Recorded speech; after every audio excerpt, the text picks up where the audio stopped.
Coming up on 5 Minute News. Ruth Bader Ginsburg, Supreme Court Justice, dies aged 87. Her death thrust an immediate spotlight on who might fill the vacancy on the court with just over 6 weeks before the election. It's Saturday, September 19. I'm Anthony Davis. Supreme Court Justice Ruth Bader Ginsburg, a towering women's rights champion who became the court's second female justice, died Friday at her home in Washington. She was 87. Ginsburg died of complications from metastatic pancreatic cancer, the court said. Her death just over 6 weeks before Election Day is likely to set off a heated battle over whether President Donald Trump should nominate and the Republican-led Senate should confirm her replacement, or if the seat should remain vacant until the outcome of his race against Democrat Joe Biden is known. Majority Leader Mitch McConnell said late Friday that the Senate will vote on Trump's pick to replace Ginsburg, even though it is an election year. Trump appeared not to know of the news and, when prompted, called Ginsburg an amazing woman, but did not mention filling her vacant Supreme Court seat when he spoke to reporters following a rally in Minnesota. Joe Biden said the winner of the November election should choose Ginsburg's replacement. There is no doubt, let me be clear, that the voters should pick the president and the president should pick the justice for the Senate to consider. Chief Justice John Roberts mourned Ginsburg's passing. Our nation has lost a jurist of historic stature. We at the Supreme Court have lost a cherished colleague. Today we mourn, but with confidence that future generations will remember Ruth Bader Ginsburg as we knew her, a tireless and resolute champion of justice, Roberts said in a statement.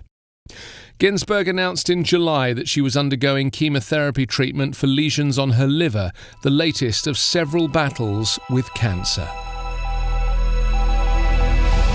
Ruth Bader Ginsburg spent her final years on the bench as an unquestioned leader of the court's liberal wing and became something of a rock star to her admirers. Young women especially seemed to embrace the court's Jewish grandmother, affectionately calling her the notorious RBG for her defense of the rights of women and minorities, and the strength and resilience she displayed in the face of personal loss and health crises. Those health issues included 5 bouts with cancer, beginning in 1999, falls that resulted in broken ribs, insertion of a stent to clear a blocked artery, and assorted other hospitalizations after she turned 75. She resisted calls by liberals to retire during Barack Obama's presidency at a time when Democrats held the Senate, and a replacement with similar views could have been confirmed. Instead, Trump will almost certainly try to push Ginsburg's successor through the Republican-controlled Senate and move the conservative court even further to the right. Her appointment by President Bill Clinton in 1993 was the first by a Democrat in 26 years. She initially found a comfortable ideological home somewhere left of center on a conservative court dominated by Republican appointees. Her liberal voice grew stronger the longer she served. Ginsburg was a mother of 2, an opera lover and an intellectual who watched arguments behind oversized glasses for many years. At argument sessions in the ornate courtroom, she was known for digging deep into case records and for being a stickler for following the rules. She argued 6 key cases before the court in the 1970s when she was an architect of the women's rights movement. She won 5. Joan Ruth Bader was born in Brooklyn, New York in 1933, the second daughter in a middle-class family. Her older sister, who gave her the lifelong nickname Kiki, died at age 6, so Ginsburg grew up in Brooklyn's Flatbush section as an only child. Her dream, she had said, was to be an opera singer. Ginsburg graduated at the top of her Columbia University Law School class in 1959, but could not find a law firm willing to hire her.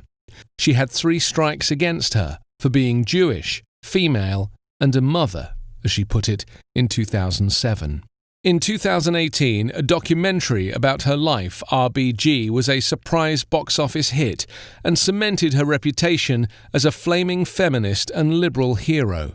She broke 3 ribs in a fall in 2018, but was back at work within days. After gallbladder treatment in 2020, she continued to take part in Supreme Court arguments remotely from hospital and remained vigilant to the end on issues of enduring importance to her: women's preventative health, abortion, the death penalty, and in a presidential election year, voting rights.